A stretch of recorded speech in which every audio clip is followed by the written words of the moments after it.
오늘 준비 찬송 아주 은혜롭게 잘하는 것 같아요. 근데 좀 더 제가 이거 그렇게 하라는 얘기는 아닙니다. 제가 청년들 사역을 할 때는 찬양단이 주일날 그러니까 토요일 밤 12시부터 찬양할 때까지 금식하고 올라오겠어요. 그렇게 그런 마음으로 하지 않으면 절대 하나님 앞에 찬양할 수 있는 자격이 없다 그랬어요. 그리고 토요일 날은 무슨 일이 있어도 만나서 다 모여서 연습하고 준비된 마음으로 금식하고 올라와서 찬양하라. 그게 누구예요? 구약에 보면 찬양하는 사람들은 따로 하나님이 구별하세요. 대단한 직분이거든요. 근데 오늘 금식도 안 했는데 굉장히 은혜롭게 하는 것 같아요. 네? 아주 그게 뭐냐면 결국은 우리의 자격과 조건이 아니라는 거죠. 하나님이 역사하고 싶으시면 하나님 역사하시는 거예요. 오늘 아주 찬양단 찬양할 때부터 성령의 은혜가 성령의 그 임재가 아주 가득한 것이 느껴졌어요. 찬양단 찬양을 들으면서 제가 뒤에서 기도를 하는데 기도가 끊이질 않아요. 그래서 오늘 참 좋다. 매일의 삶이 하루하루의 삶이 또 매 순간의 삶이 그랬으면 좋을 것 같아요. 세상이 뭐 걱정, 근심, 두려움 별거 다 있다 하더라도 내 심령의 상태는 그 기쁨 상태로 있는 거예요.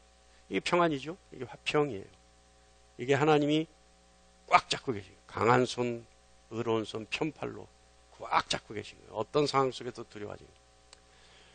세상은 바뀌고 시대가 바뀌어도 하나님의 역사는 바뀌지 않습니다. 또한 하나님의 은혜는 쇠하지 않습니다. 근데 오늘 말씀 보면 결혼도 트렌드가 있는 것 같아요. 유행이 있는 것 같아요.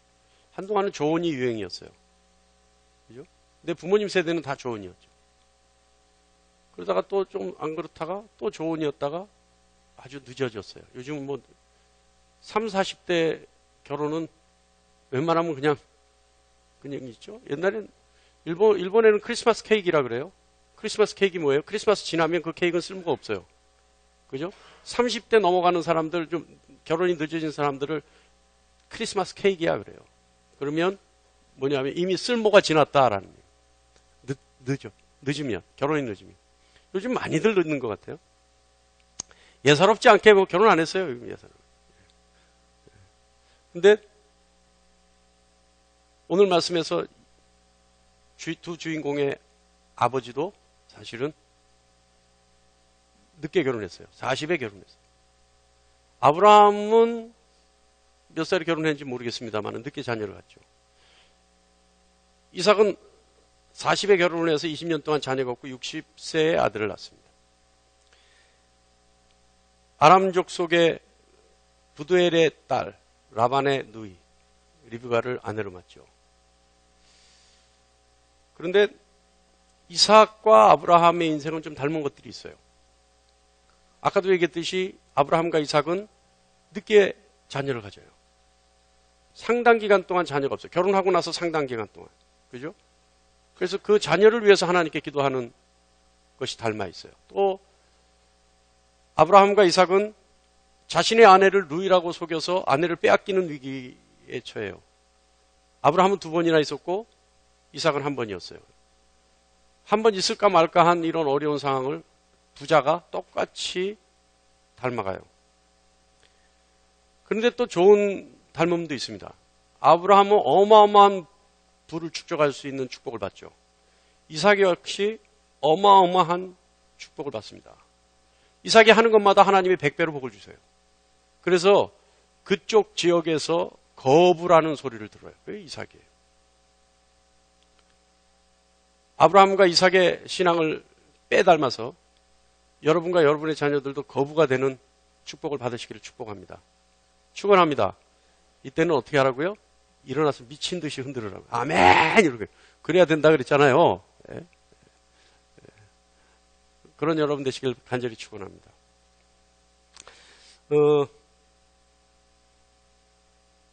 아버지 아브라함과 이삭과 조금 다른 것이 있어요. 아버지는 외아들을 낳았는데 이삭은 쌍둥이를 낳죠. 뭐 이 내용은 여러분 잘 아십니다. 성경을 읽기 시작하면 창세기부터 읽는데 창세기 읽다가 포기하고 레위기 좀 넘어가면 다 포기해. 웬만하면 포기하더라고요. 그죠? 모세오경을 넘어가기 힘들어요. 네? 신명기까지 가면 잘 가는 거예요. 그런데 워낙 많이 읽어서 그런지 이 사람들에 대한 기사는 여러분 잘 알고 있습니다. 특별히 오늘 우리가 읽었던 이 기사 역시 뭐 많은 설교에서 인용이 되고 많은 그죠? 수많은 그 성경 읽기 각오에서 항상 이 부분은 무난하게 넘어가는 대목이죠. 잘 알려진 말입니다. 잘 알려진 기사입니다. 형 에서가 동생 야곱 이 두 사람 사이에 장자권의 거래, 그것도 단 팥죽 한 그릇에 장자권의 거래가 이어지는 거죠. 이스라엘 민족에게서 장자권이라고 하는, 장자권의 명분이라고 하는 의미는 특별해요. 그 장자권이 뭐냐 하면 첫 번째는 이스라엘 민족 가족 가운데, 이스라엘 민족의 가족 가운데서 장자는 특별한 대우를 받습니다. 아주 뭐 특별해요. 뭐 두말할 것 없이 그 뭐 남존여비, 가부장적 제도 뭐 이런 거죠. 뭐 우리도 그러지 않았습니까? 옛날에 시골에서 부모님이 자녀를 가르치려면 누굴 가르쳐요? 큰아들을 가르쳐요. 둘째 아들 이하 또는 딸들은 아버지 도와서 농사 지어야 돼요. 아버지는 큰아들, 뭐 심파가 이런 내용 많았지 않습니까? 60, 70년대 영화도. 그럼 뭐 아버지는 뭐예요? 소 팔고 논 팔아서 큰아들 뒷바라지 해줘요. 근데 이놈이 나쁜 놈이에요. 그렇게 뒷바라지 했더니 뭐 왜 그래요? 가문을 일으키라고 그렇게 뒷바라지 했더니 이놈이 판검사 돼가지고 처갓집에 잘 보이느라고 지 부모는 돌보질 않아요. 아이고 뭐 그게 심파의 내용 아닙니까? 예? 예. 우리나라도 그렇죠. 그러니까 이스라엘 민족도 장자는 그 가문에서, 그 가정에서 굉장히 특별한 대우를 받아요. 또 이스라엘 민족에게는 장자라고 하면 아버지의 능력이라고 인정받아요. 이게 무슨 얘기냐면 아버지의 능력의 첫 번째로 주어진 열매, 창세기 49장 3절에 그렇게 되어 있습니다. 이건 아버지의 능력이에요. 아버지의 능력. 그러니까 이 사람들은 어떻게 해요? 그렇기 때문에 이 가문에서 큰아들은 무조건 잘 돼야 돼요. 그리고 튼튼하고 명석하고 인물도 좋아야 돼요. 그래서 아버지가 항상 저놈은 날 닮았어. 이게 돼야 돼요. 이스라엘 민족에게도 그래요. 세 번째는요. 유산을 또 더 많이 받습니다. 이스라엘 민족에 의하면 신명기 말씀에 의하면 다른 형제의 2배를 받아요. 이건 법으로 정해져 있어요. 그러니까 다른 형제의 2배로 받으면 왜 그럴까요, 여러분? 빤한 거예요. 부모 모시니까 그런 거, 제사 모시니까 그런 거예요. 그러니까 이거 뭐 2배를 더 받아요. 우리 민족에게도 큰아들에게 많이 주죠? 요즘 그랬다가 큰일 나죠. 요즘 그랬다가는 상속유리분 이래가지고 소송 붙어요. 큰아들 더 줬다가는 엄마 아버지 돌아가시고 난 뒤에 바로 그냥 분쟁이 일어납니다. 이건 큰일 나요. 요새는 안 돼요. 근데 이때만 해도 하여간 큰아들에게는 유산에 다른 형제들보다 2배를 더 줘요. 네 번째는요. 이 무엇보다도 중요한 것인데 장자권의 명분이라고 하는 것에 영적 의미가 있어요. 이것이 뭐냐 하면 아주 영적으로 중요한 의미인데 장자는 하나님 것이라는 겁니다. 하나님께 바쳐져야 되는 것이고 하나님의 소유라는 것입니다. 장자는. 첫 번째 난 사람이나 짐승 그 어느 것이라도 첫 번째 난 것은 다 하나님 것이에요. 출애굽기 22장 29절로 30절 말씀에 있어요. 이게 첫 번째.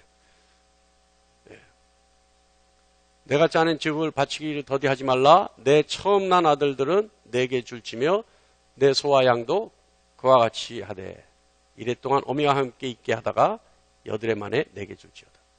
하여간 다 장자. 그러니까 이것은요. 하나님 것이라고 거룩하게 구별되는 존재들입니다. 장자는. 그런 거예요. 그런데 오늘 기사를 보면 우리가 잘 아는 것처럼 형 에서가 들에서 돌아와 피곤하니 먹고 마시게 해달라고 야곱에게 얘기합니다. 피곤하니까. 피곤하다. 이 피곤하다. 우리가 이렇게 지금 쓰고 있는 이 피곤하다라고 하는 히브리어 원어의 해석을 보면 곤비하다라고 되어 있어요. 곤비하다. 완전 지치고 막 피곤하고 피로하고 먹을 힘도 없는 상태. 다시 말하면 탈진한 상태. 이게 이제 곤비하다 이 상태예요. 그러니까 그 상태에 야곱이 놓여 있어요. 에서가 놓여 있어요. 그러니까 아무것도 할 수 없는 상태. 힘이 완전히 빠져버린 상태. 그래서 기운을 차리기 위해서 먹을 것을 좀 달라. 근데요. 에서가 이런 상황에서 야곱이 형제 우애가 좋은 사람이라면 팥죽 한 그릇 줄 수도 있어요. 근데 이 에서가 뭡니까? 야곱이 어떤 사람입니까? 천하의 사기꾼. 이 사람이 엄청난 사기꾼. 여러분, 지난주에도 사기꾼의 특징에 대해서 얘기했지만 사기꾼 특징 뭐예요? 예? 기억력이 아주. 야곱이 특별해요. 기억력이 보통이 아닌 사람. 이 사람이요.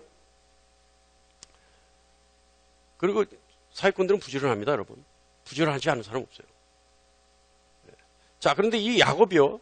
이 천하의 사기꾼 야곱이 형 에서의 약점을 딱 순간적으로 포착해요. 딱 순간적으로 포착하고 그 약점을 이용해서 바로 뭐라 그래요? 장자의 명분을 나에게 넘겨라 라고 약삭 빠르게 행동합니다.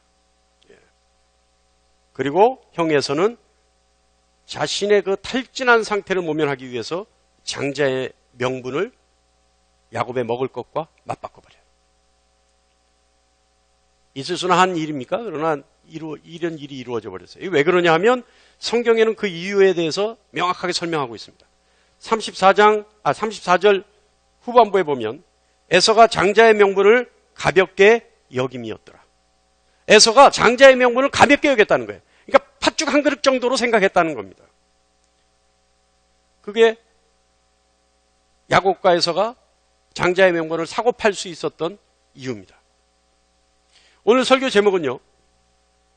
뭐예요? 오늘 설교 제목이? 이런 놈 저런 놈이에요. 이런 놈 저런 놈. 예. 여러분, 우리 그런 말 하잖아요. 제가 가끔 비유하는 말인데. 있는 놈이 더해라고 얘기해요. 있는 놈이 더해. 제가 뭐예요? 왜 그놈은 있다고요? 있는 놈이 더해라는 말은 잘못된 얘기다. 더한 놈이니까 있는 거예요. 더한 놈이니까 그놈은 있는 놈이 되는 거예요. 그러니까 우리는 있는 놈을 폄하하느라고 있는 놈이 더하다 이러지만 사실은 그 사람은 더하니까 있는 놈이에요. 더 열심히 하고 잠 안 자고 더 부지런하고 잠 안 자고 더 땀을 흘리며 뛰니까 그 사람이 있는 놈이에요. 그러니까 더하니까 있는 놈이 되는 거예요. 그죠? 관점을 좀 바꿀 필요가 있습니다. 자, 오늘 말씀 보면요. 이런 놈 저런 놈이 다 있는데 복 받을 놈은 따로 있다는 거예요. 그럼 복 받을 놈이 어떤 놈이나 그걸 한번 보자는 거죠. 오늘 말씀이 그겁니다. 하나님의 예정과 계획 이런 건 신경 쓰지 말자는 거예요. 어떻게 했으니까 이 사람은 복을 받을 수밖에 없었는지. 있는 놈이 더한 듯이 더하니까 있는 놈이 되듯이 복 받은 놈은 분명히 더하는 것이 뭔가가 있어요. 그거 한번 보자는 거죠. 에서는요. 34절에 기록하고 있는 것 같이 정말로 장자의 명분을 가볍게 생각하고 있었습니다. 평상시에도요. 왜냐하면 에서가 들에서 돌아와 곤비했을 때 한 말이 그것을 증명합니다. 32절 말씀 볼까요? 32절 말씀 보면 에서가 이르되 내가 죽게 되었으니 이 장자의 명분이 내게 무엇이 유익하리요? 그러니까 내가 죽게 되었으니 장자의 명분이 내게 무슨 필요가 있겠느냐라고 하는 얘기죠. 내게 있는 장자의 권리가 내가 죽고 난 뒤에 무슨 의미가 있겠느냐 이런 뜻이에요. 장자의 명분이 유익하지 않은 것은 내가 이미 죽게 되었다는 거예요. 살아있으면 몰라도 죽은 마당에 부귀영화가 무슨 소용이 있습니까? 라는 얘기예요. 지금 에서의 얘기는. 이게 뭐예요? 극히 극현실주의적인 얘기예요. 아니 살았으면 내가 살고 있으면 장자의 명분이 혹여 좋을지 몰라도 죽고 난 뒤에 그 뭐 소용이 있겠느냐. 일단 살고 봐야 되는 거 아니냐라는 의미죠. 아무리 이해하려 하고 설명하려고 해도 에서가 가지고 있는 장자의 권리 이것은 에서는 그렇게 중요하게 생각 안 했습니다. 그러니까 사는 게 중요하지 그따위 거는 소용없다는 거예요. 사람은 일단 살고 봐야 된다는 거예요. 그죠? 옛말에 그런 말이 있나요? 제가 들었던 기억은 나는데 이승에서 하루가 저승에서 천년보다 낫다 뭐 이런 얘기 있죠. 그러니까 사는 게 중요한 거예요. 지금 현실이 가장 중요해요. 초현실주의적인 사람이에요. 에서는. 네. 이스라엘에게 있어서 하나님이 택하신 백성, 하나님의 백성이라는 관점에서 장자의 명분은 굉장히 중요합니다. 왜냐하면 가족 내에서 귀하게 대접받았고 그리고 재산의 상속 역시 상당한 분량을 확보할 수 있는 권리이기 때문에 그래요. 조금 전에 얘기했지만 하나님의 백성이라는 하나님의 소유라고 하는 개념에서는 엄청난 어떤 영적 의미가 있습니다. 민수기 3장 13절에 처음 태어난 자는 다 내 것임은 내가 애굽 땅에서 그 처음 난 자를 다 죽이던 날에 이스라엘의 처음 난 자는 사람이나 짐승을 다 거룩하게 구별하였음이니 그들은 내 것이 될 것입니다. 나는 여호와니라. 주님 말씀하신 게 하나님 말씀하신 것이 그거예요. 처음 난 것은 다 내 소유, 내 것. 여러분, 함께 하나님이 함께 하신다. 내가 하나님의 것이다. 여러분, 하나님을 믿는 사람들이 잘 들어보세요. 구걸하며 살아요. 하나님 믿는 사람들이 헐벗고 살아요. 하나님 믿는 사람들이 나가면 백전백패해요. 하나님 믿는 사람들이 남의 발에 짓밟혀서 살아요. 누가 쪽팔려요? 누가 쪽팔려요? 하나님이 쪽팔려요. 얘는 내 거야 했는데 내 것이 나가서 이상한 삶을 살면 소유주가 쪽팔린 거예요. 혹여 우리 가운데 그렇게 사는 사람이 있다면 누가 쪽팔려요? 하나님이 쪽팔려요. 근데 왜 그렇게 살아요? 하나님이 쪽팔리니까 하나님은 절대 그렇게 살기를 원하지 않으세요. 근데 왜 그렇게 살아요? 하나님 말 안 듣고 사니까 그렇게 사는 거예요. 하나님이 당신이 쪽팔릴까봐 끝까지 좋은 데로 끌고 가려고 하는데 끝까지 안 가려고 뿌리치고 말 안 듣고 가니까 그 고생하는 거예요. 그러니까 예수 믿는 사람은, 하나님 자녀들은 절대 그렇게 살 이유가 없어요. 그것은 기정사실이에요. 할렐루야. 여러분, 그렇게 아셔야 됩니다. 아니, 하나님이 창피해서라도 그렇게 살게 안 내비둬요. 근데 그렇게 살아요. 그래 놓고 하나님 원망해요. 근데 원인 따져보면 하나님 하지 말라는 짓만 골라가면서 해요.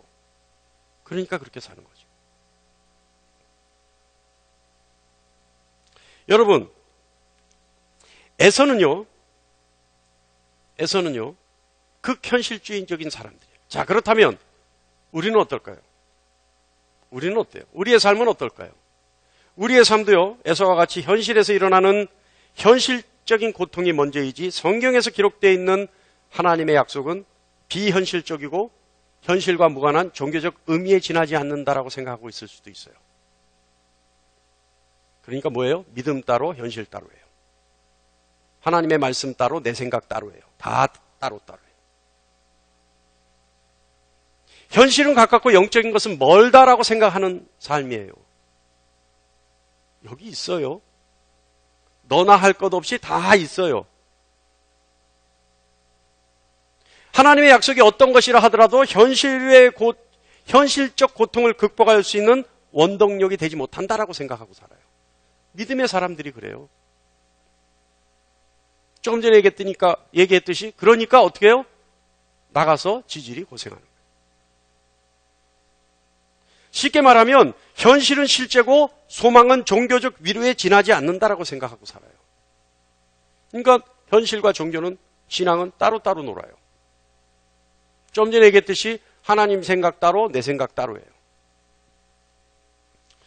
종교는 단지 삶의 위로와 약간의 안식이다. 종교를 갖는다는 것은 내가 위안을 받기 위한 것이다. 내 마음의 짐을 좀 덜기 위한 것이다. 이렇게 생각하고 신앙생활을 하는 사람들이 있어요.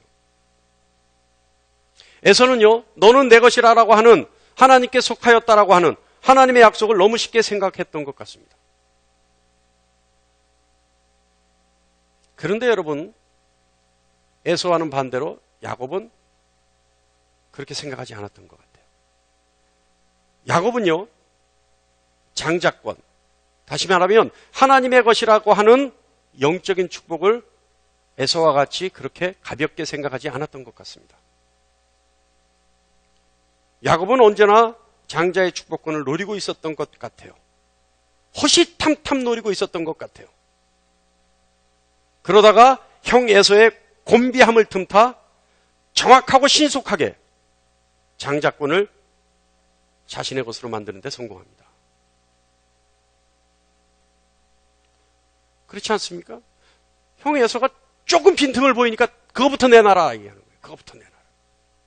얼마나 평상시에 노리고 있었으면 그거부터 내놔라 하겠어요. 그죠? 근데 우리가 알다시피 야곱이라는 사람은 최악의 사람입니다. 이 사람은 인간성은 최악이에요, 최악. 엄마, 아버지 속이죠. 형 속이죠. 삼촌 속이죠. 나중에 염소, 양까지 다 속여요. 야곱한테 걸리면 다 속아 넘어가요. 기가 막힌 사람이에요. 그런데요, 이런 야곱이 마치 하나님을 질투하듯이 또는 모든 하나님을 믿는 사람들을 질투하듯이 하나님에 대한 애정과 열정, 이것만으로 본다면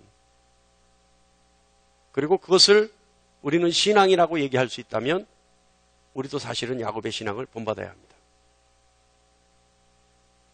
지난주 우리가 함께 했던 것처럼, 함께 나누었던 말씀처럼 야곱은 하나님의 약속을 끝까지 믿고 포기하지 않았던 사람입니다. 그죠? 형 에서를 속이고 삼촌 라반의 집으로 피신하던 길에 피곤한 몸을 누였던 곳, 그것이 어디예요? 베델이에요. 거기서 꿈을 꿨어요. 그리고 베었던 돌베개를 기둥 삼아 기름을 부었어요. 그때 꿈에 하나님이 나와서 약속해 주시죠. 그 약속이 뭡니까? 창세기 28장 15절이에요. 내가 너와 함께 있어 내가 어디로 가든지 너를 지키며 너를 이끌어 이 땅으로 돌아가게 할지라 내가 내게 허락한 것을 다 이루기까지 너를 떠나지 아니하리라. 이거 한번 읽어볼까요? 시작. 너를 지키며 너를 이끌어 이 땅으로 돌아오게 할지라 내가 내게 허락한 것을 다 이루기까지 너를 떠나지 아니하리라 하신지라.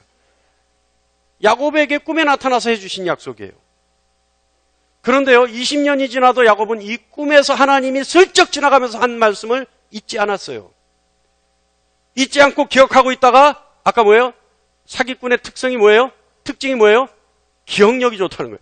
끝까지 기억해놓은 20년 전에 꿈속에서 잠깐 들은 얘기를 기억하고 있었어요. 야곱은. 그래서 그 기억을 붙잡고 야복강 나룻가에서 하나님과 대면했을 때 에서로부터 목숨이 빼앗길 위기에 놓여있고 두려움에 놓여있는 상황에서 하나님을 붙잡고 늘어지는 거예요. 이 약속 지켜내라.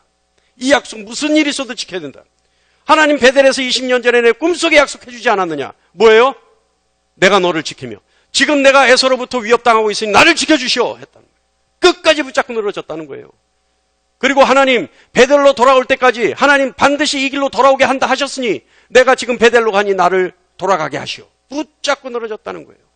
그리고 하나님이 이 약속을 다 이룰 때까지 하나님 나와 함께 하신다고 했으니 지금 절대 못 떠납니다. 나를 새벽에 간다 그랬잖아요. 그랬더니 못 떠납니다. 나하고 함께 계셔야 합니다. 끝까지 붙잡고 늘어지고 약속 믿고.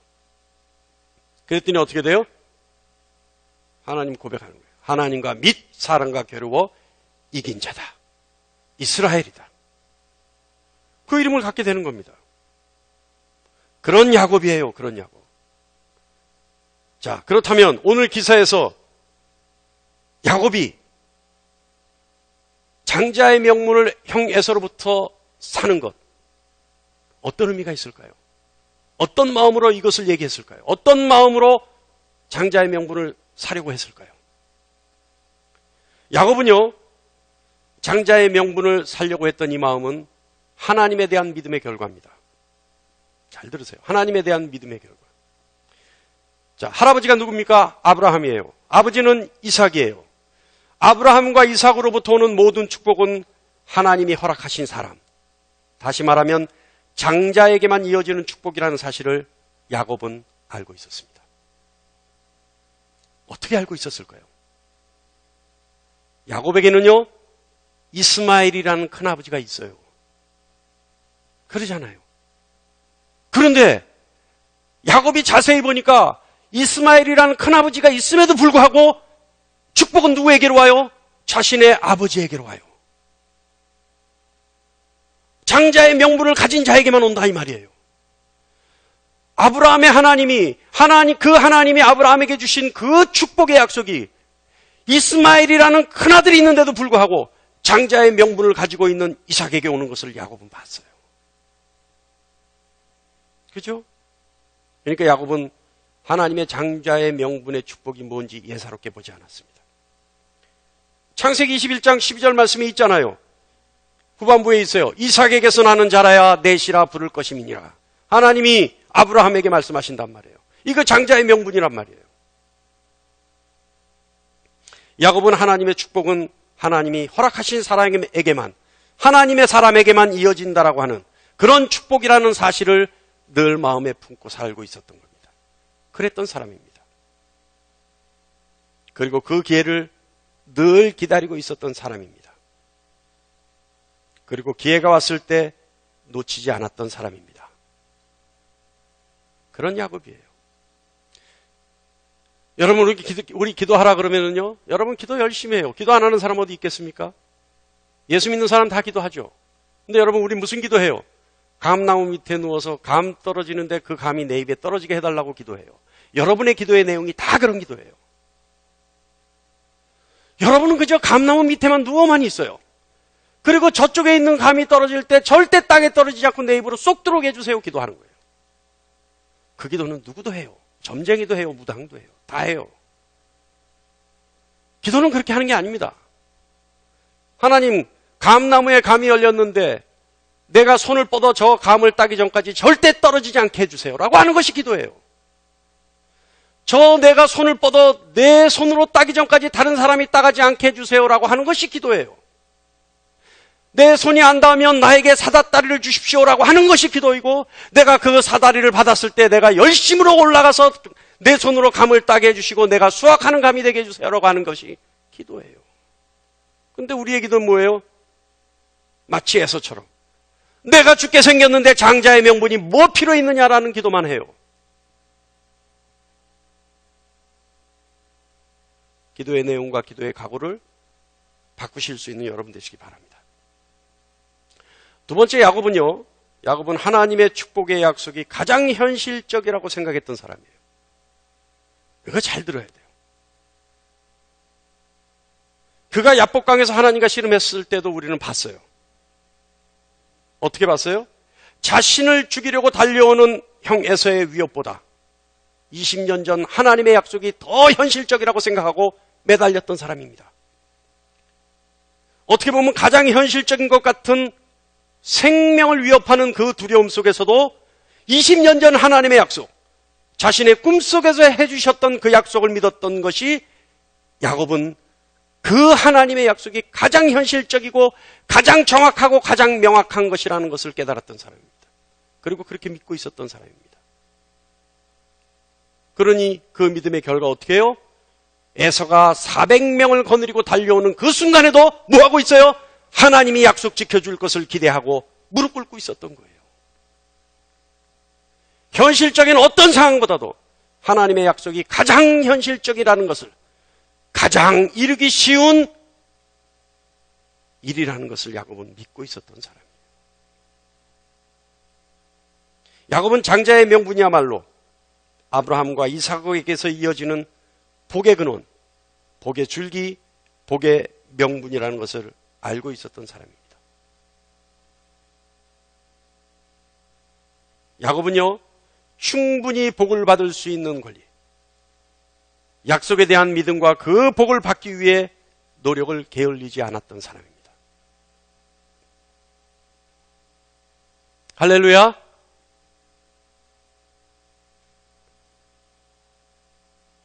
노력을 게을리지 않는 여러분 되시길 바랍니다. 좀 여러분 이런 얘기 할 때는요, 그냥 막 팍팍팍팍팍 쓰셔가지고 좀 그대로 좀 하세요. 제가 요즘 그래요. 제가 요즘 우스갯소리로 그런 소리예요. 다른 것도 필요 없다. 우리 교회에 그냥 부자 한 사람만 있었으면 좋겠다. 정말 부자 한 사람만 있어서, 집사님 저 사람 어려운데 좀 도와줍시다. 그러면 아무 말도 안 하고 그냥 내 말만 믿고 좀 도와주는 사람이 있었으면 좋겠다. 정말이에요. 정말 꿈이에요. 제 꿈이에요. 정말 부자가 있어서, 집사님 저 사람 요새 힘든데는데 가게 하나 얻어줍시다. 그러면 내 말만 믿고 그냥 아무 말도 안 하고 가게 얻어주는 사람 하나 있었으면 좋겠어요. 제 꿈이 그거예요. 요즘 그래요. 하나님께 그 기도해요. 하나님 정말 부자 한 사람만 보내주세요. 나 잘 먹고 잘 살자는 얘기 아니니까 하나님 좀 보내주세요. 그 우리 성도 중에 어려운 사람이 있으면 하나님 저 사람 도와줍시다 그럴 때 그 사람이 나서서 그냥 목사 하나 믿고 딱 도와줄 수 있는 사람 한 사람만 있었으면 좋겠습니다. 왜 그렇게 뭐 하나 도와주려면 구구절절히 변명해야 되고 내가 나가서 다 해야 됩니까? 하나님 그런 사람 좀 있었으면 좋겠습니다. 정말이에요, 여러분. 부자 되는 여러분 되시기 바랍니다. 정말이에요. 한국의 큰 교회는 부자들도 많지만 우리 교회는 그렇게 없어. 근데 여러분, 사랑하는 여러분, 우리 한번 오늘 이 시간은 점검해 봐야 돼요. 우리의 믿음이 아무리 자타가 공인하는 믿음이라 하더라도 우리의 믿음의 척도는 언제 알 수 있는지 아십니까? 자신에게 위협이나 위기가 닥쳤을 때 자신의 믿음을 알 수 있습니다. 지금은 열심히 하는 것 같죠. 지금 헌신하고 봉사하고 하나님만 믿고 지금 열심히 기도하고 예배 안 빠지고 열심히 하는 것 같죠. 그런데 언제 알 수 있다고요? 나에게 위기가 왔을 때, 나에게 생각지도 않았던 불행이 닥쳤을 때, 그때 자신의 믿음의 진정한 모습을 발견할 수 있는 겁니다. 그러니까 이 말씀의 의미는 뭐냐, 의도는 뭐냐? 우리의 믿음을 자만하지 말자는 겁니다. 노력해야 된다는 거예요. 게으르면 안 돼요. 그래서 우리 이 순간 한번 다짐해 봐야 돼요. 하나님, 어떤 상황에 놓이더라도, 죽을 것 같은 두려움과 괴로움에 놓인다 하더라도 나는 하나님의 약속만 믿겠습니다라고 하는 다짐을 이 시간 해야 돼요. 그리고 그 약속을 이루기 위해, 하나님이 나에게 약속해 주신 그 약속을 이루기 위해 절대 내가 게으르지 않겠습니다라고 하는 다짐을 해야 돼요.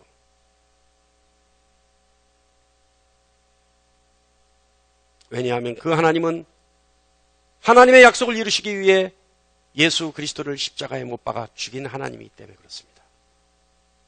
그 하나님이기에 하나님의 약속은 절대 우리에게서 이루어집니다. 그러니 여러분, 게으름 피우지 말고 야곱과 같은 사기꾼도 이루어낸 이 일을 여러분은 반드시 이루어내시기를 우리 주 예수 그리스도의 이름으로 축원합니다.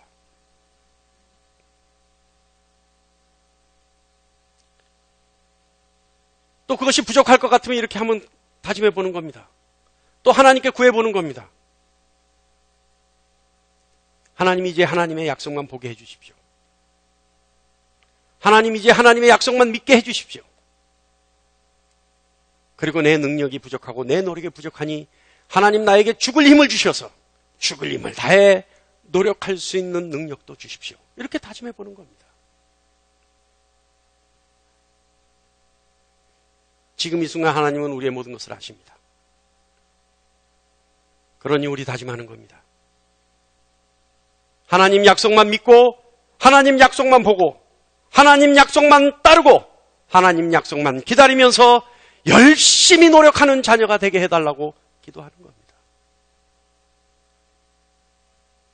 그럴 수 있는 진정으로 하나님이 기쁨을 느끼지 못하고 하나님이 자랑할 수 있는 여러분 되시기를 축원합니다. 그런 여러분이 되셔야 합니다.